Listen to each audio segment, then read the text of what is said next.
He is considered the shining star of a grassroots movement called Five Star that has shaken up the Italian political landscape.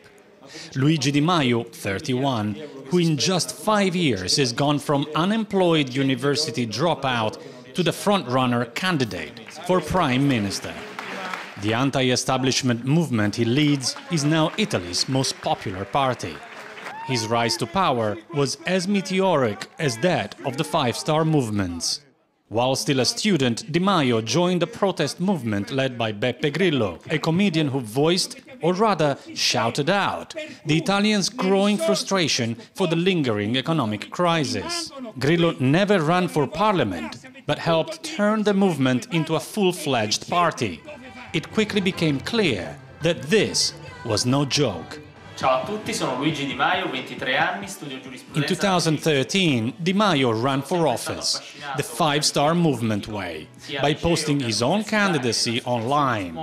He only received 187 votes, barely a landslide, but enough to gain a seat in parliament. He was quickly voted in as the youngest ever speaker of the lower house of parliament. His winning pledge: never to call other members Your Honor. I start my book with a quote from Seneca: "Luck does not exist. It's what happens when talent meets opportunity."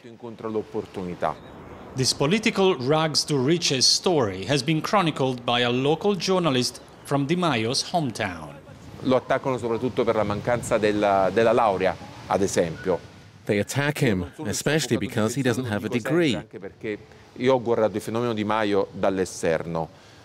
I don't want to be his devil's advocate, but if you consider that today's education minister does not have a degree, our health minister doesn't have a degree,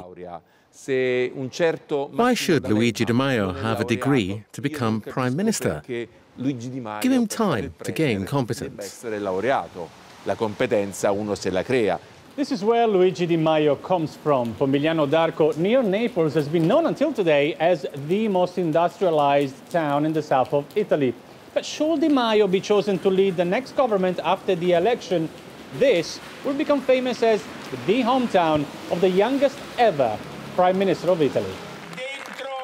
In the last national elections 5 years ago, Di Maio was one of 160 citizens with little or no experience in politics who gained a seat in parliament.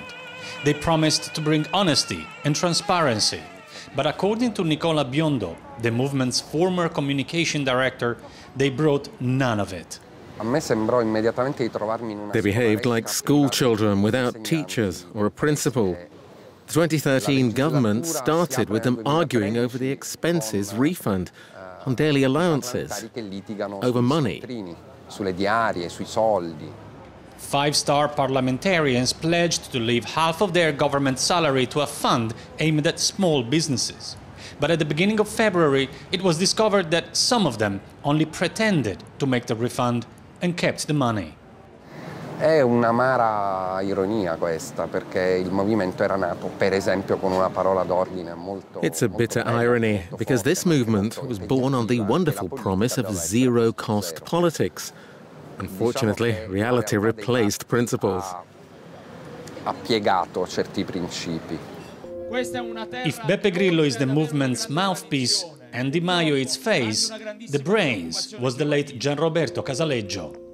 The founder of a small web consultancy firm in Milan, Casaleggio organized the movement through Grillo's online blog, creating a database of supporters and organizing campaign events across the country. His ultimate dream was direct democracy through this online platform, where regular citizens can vote for candidates and legislation. But critics worry that since his death in 2016, Casaleggio's legacy is being misused by his son, who now runs the company. Who manages the portal has access to all data, to everything that happens within the Five-Star movement, above all, the votes. This person is obviously David Casaleggio and his technicians. and anyone who has access to this data. It means that this person can exercise, theoretically, political power and a very strong negotiating power towards anyone who wants to join the political activities of the movement. Because even though he declares that he has never carried out any kind of control over who has voted what, it is obvious that everyone knows that, in theory, he can, and cannot be free to express their votes sincerely. Gianroberto was betrayed. His original idea was betrayed. Was it good or bad? Despite the criticism, the five-star movement still tops the polls, but Italy's electoral law favors coalitions, not single parties. So should it win the popular vote, the movement will face a tough decision. Either strike a deal with the traditional parties they say they reject and despise, or remain in the opposition. Claudio Lavanga, Euronews, Rome.